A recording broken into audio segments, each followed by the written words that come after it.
Good morning, everybody. I hope you are doing well.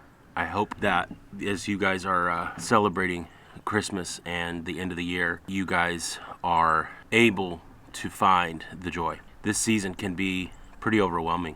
Personally, right now, what I want to do is walk you guys through a way of life for me. I want to teach you guys how I get out of funks. I can easily go from positive, jovial, optimistic, encouraging Philip to where I'm stressed, am overwhelmed, and I can't see past the conflict in front of me.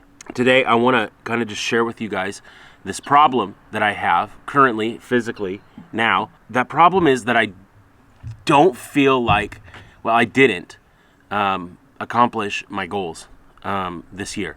And more importantly, a major goal that I had, that of a project that I started too late and a project that I didn't have the resources or the ability to get it done properly and in time. We ran into some weather stuff, which is coming now. We ran into some illness stuff over the last few weeks. It kept me from working on the goal, which is, you see in the background, this little lean-to. It's not little. In fact, we've been working on it for a very long time. The months and months of kind of waiting for prices to go down on lumber, materials, and to then, whatever's left of the paycheck to be able to budget and go and buy that lumber little by little. And I am reverting to what's called a backup plan today. That backup plan makes me sad. It makes me bummed that I wasn't able to get this done in time for this weather. You see, we're having a 40-degree weather change here in Nashville over the next 12 hours. It's going to go from 43 degrees right now all the way down to -1 degree Fahrenheit. I feel like it would be not an exaggeration to say that I failed on this project. And I don't deal well with failure because I can tend to be too hard on myself. I'm not sure that if you can identify with that. When I am in my best, when I'm healthiest, I'm usually able to find the positive right away, make a new plan, and keep going forward. It's not been that kind of year for me. Lack of accomplishments or goals that I set that I didn't meet are really, really discouraging to me on a personal level. One of the things that I want to teach you guys to do today is facing disappointment with optimism, which is what I'm trying to do. I'm actually in the moment today, working through this. And so I feel like it would be selfish for me to not teach this to you because the holidays can be so disappointing for people in our sphere. The holidays, as we talked to in the last couple videos, are another reminder of the disappointments of infertility. It's another season. It's another milestone. It's another marker of discouragement and disappointment, feeling like you failed because you didn't grow your family this year. It's hard to find that optimism. It's hard to sit in the season of disappointment and be positive. It's one of the hardest things in life to do is pick yourself up and not rely upon vices. It's necessary that we find a different source of our hope. It's necessary that we learn to manage our own frustrations, chaos, and failures and disappointments, both internally with ourselves, both spiritually in our minds and our hearts. We may not have the resources or the capacity to have others, even in a busy season like this, to slow down their life, to help us out and cheer us up. And so I particularly in this video want to just share 4 simple truths to you today on this very topic of facing disappointment with optimism, so that you can learn how to pick yourself up, that you can access the courage from within and from God. I want to walk you through this, and then I want to show you guys how I'm going to get myself through this mess. And I'm going to show you guys you're not alone. And so here, number 1, if we want to get through facing the disappointment of our lives with optimism, we have to face the truth. We can't just skirt around the truth and make up scenarios that pad the courage that we have by falsehood. We have to face the truth and say, gosh, I should have had this done. I should have had this lean-to done. I should have started earlier. I should have asked for more help. I should have worked harder and smarter, but I didn't. Also, in the search for facing the truth, in every situation, you also have to know the difference between truth and a lie. How do we know the difference between truth and a lie? Well, you study the truth. You study, for me, it's the Word of God. So the truth in the scenario is I didn't do a good enough job making a plan and executing that plan. That failure is on me.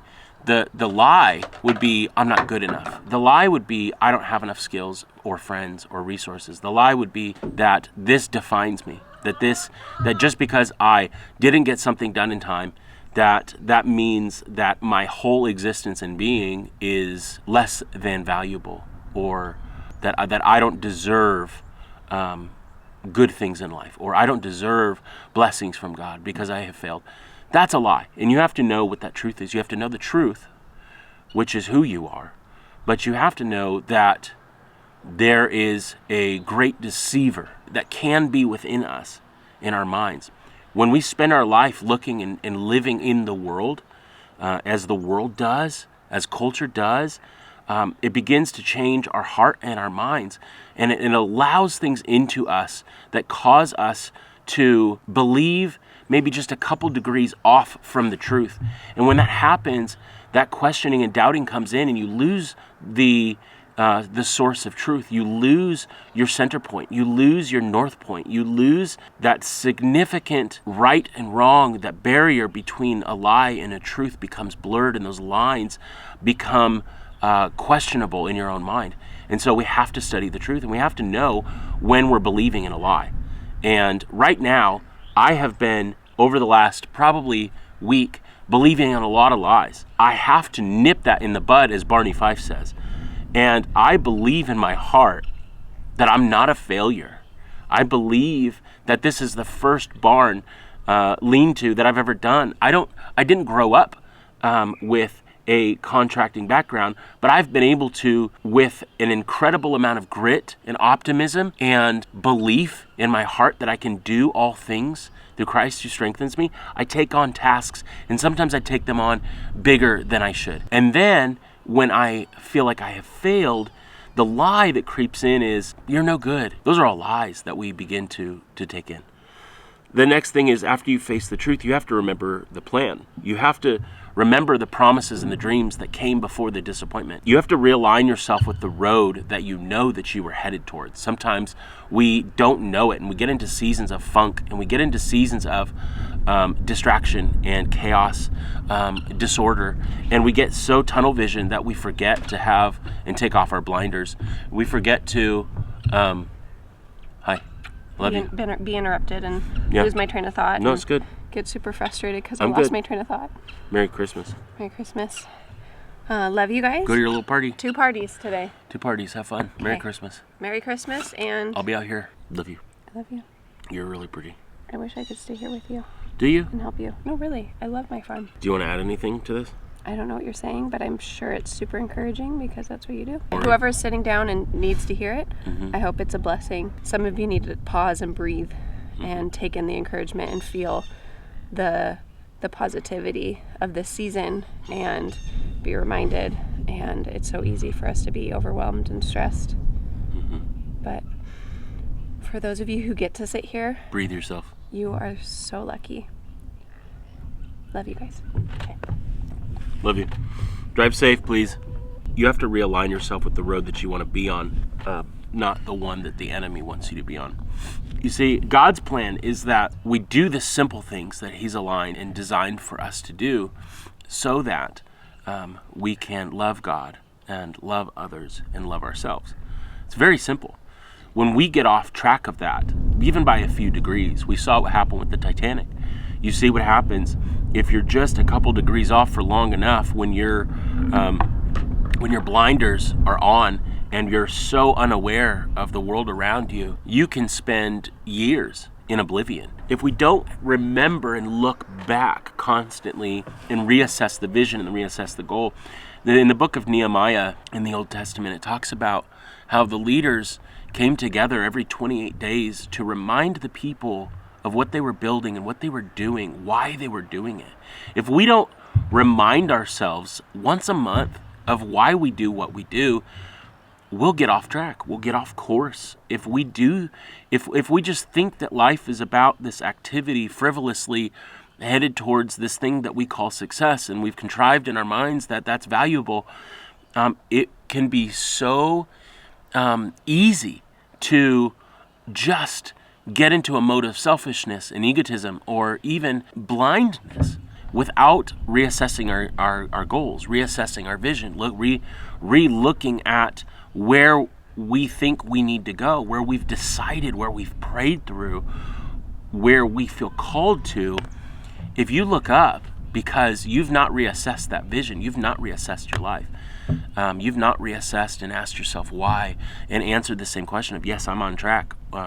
If you can't say that honestly in your heart after you've done step one, which is face the truth, then you may be off course, and you need to correct that. And how you work on that is by looking at those goals and resetting those goals and putting those back in front of your face and saying, okay, well, in 28 days from now, this is where I'm going to try to be. And so I just want to encourage you that, yes, goal setting is good, but that can't be the end all be all. It can certainly be the roadmap, but there will be days where you need to get something done, but someone or something comes along that day. And if you're unable to be flexible and move to the moment where the Spirit is leading, then we will completely miss the messenger or the moment that God actually wants to bring. So don't get so locked into those goals that you push off, cast aside, or are rude or mean or angry with anyone that gets in your way. So many seasons where even I can't see the goals.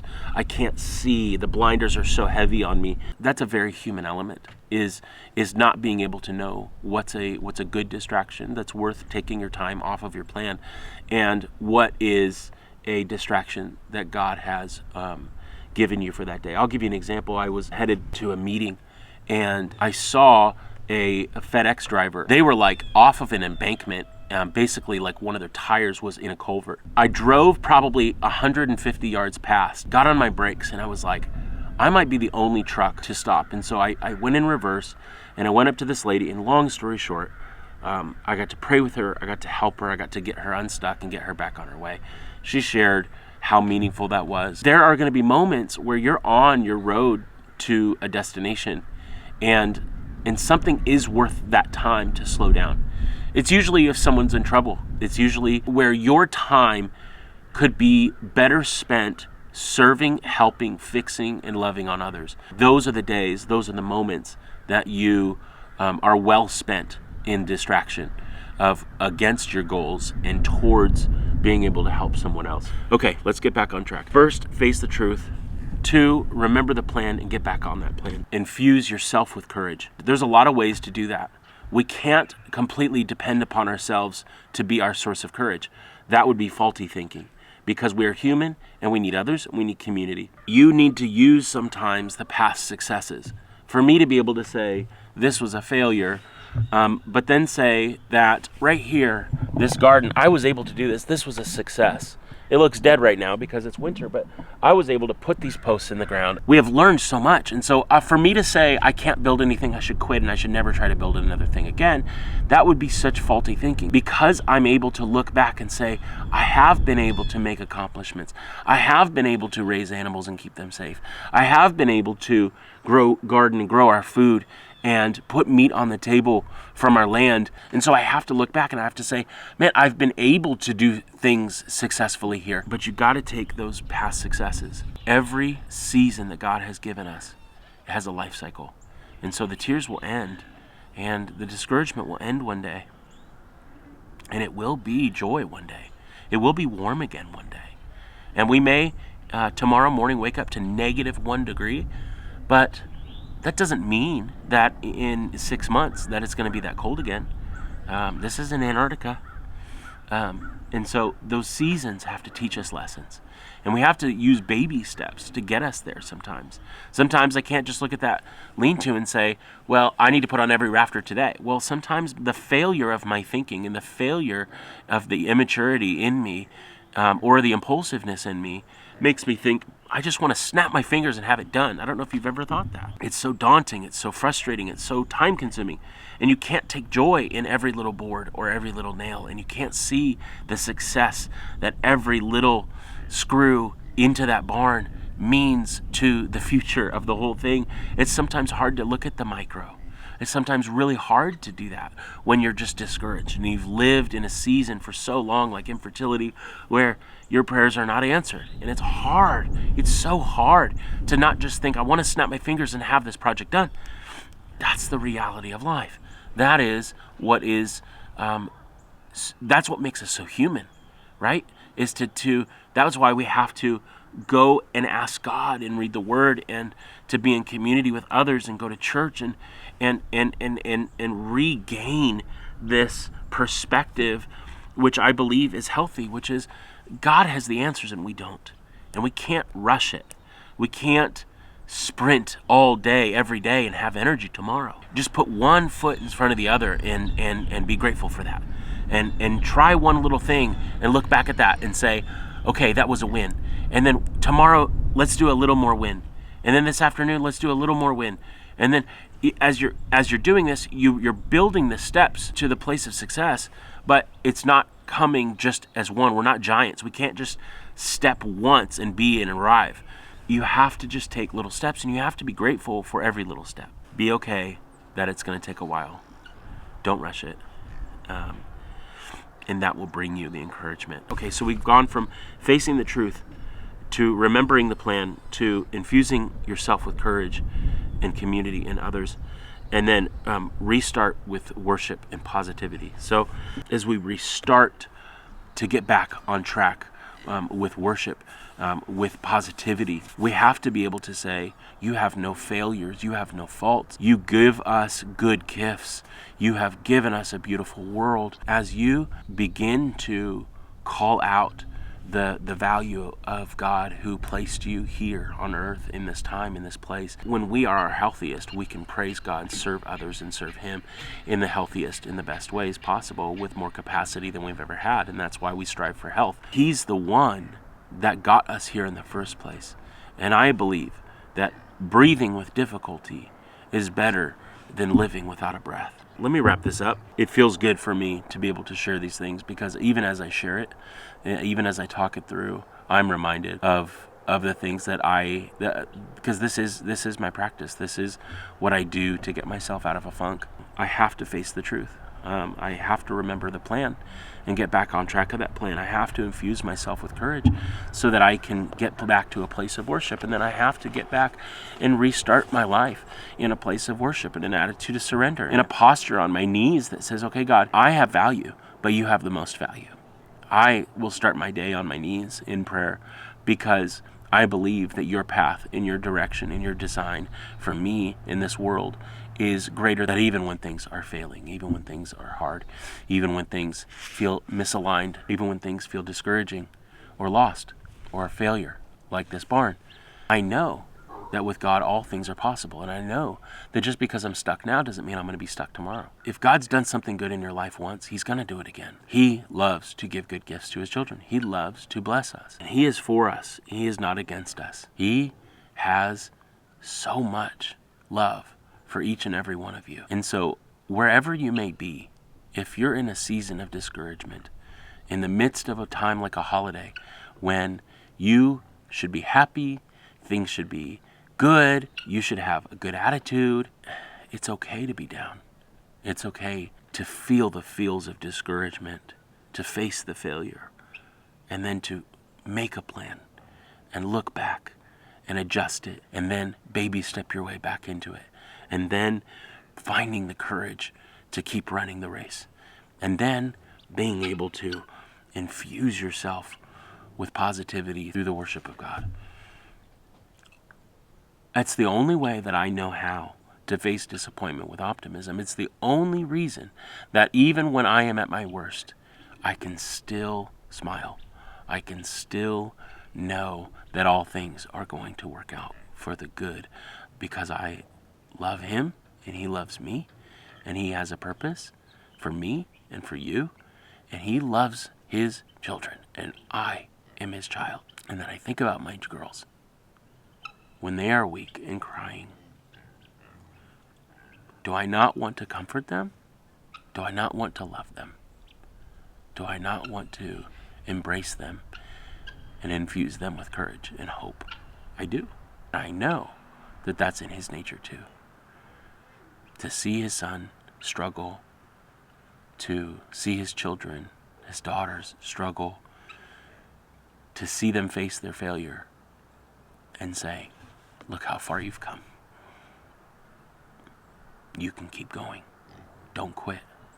Don't give up. And I just want that to be the message for you today. Don't quit. Don't give up. You can find hope in the midst of your chaos, in the midst of your crisis. You can find it. It's absolutely possible. I'm going to go fix the problems today. I'm going to go and get these animals ready. I'm going to go and to do the things that I know are not my first plan. They're my plan C or D or E or F. But they're going to be okay. And we're going to make this happen. And we're going to make these animals comfortable through this weather. It's going to be good. It's going to be a good holiday, even though things are disappointing. I love you guys. I hope you face your disappointment today with optimism. I hope you guys kind of walk through these steps and just know that you're loved. There is a purpose for all of that pain. And if you take some of these steps and you end up at a place of worship, you will find yourself more energized and more ready for the future than you've ever been before. Find a way to journal. Find a way to share with a friend, family member, spouse, the truth, the hard stuff, the good stuff. Don't run away from it. Go through it. It's going to be good. It's going to get better. Even though it's hard now, it's going to get better. Might not get easier, but it's going to get better because you're going to grow through it. And once you grow, one day, I might be able to help somebody with a lean-to in a barn. And I'll have been able to take all these frustrations and all these, what I call would be failures, but they're learnings. And I'll be able to know next time. You guys are loved. Man, I wish I could hug every single one of you guys right now and tell you directly to your face and listen to every one of your problems and get you guys personally aligned on a new plan for your life. I wish I could do that so badly. That's a thought. Anyway, I gotta go. It's getting cold. It's gonna get way colder here in a minute. I hope this was worth it for you. I hope this spoke to your heart. I hope this reminded you to not give up and to not quit and to keep going. It certainly did that for me. Go let your love multiply.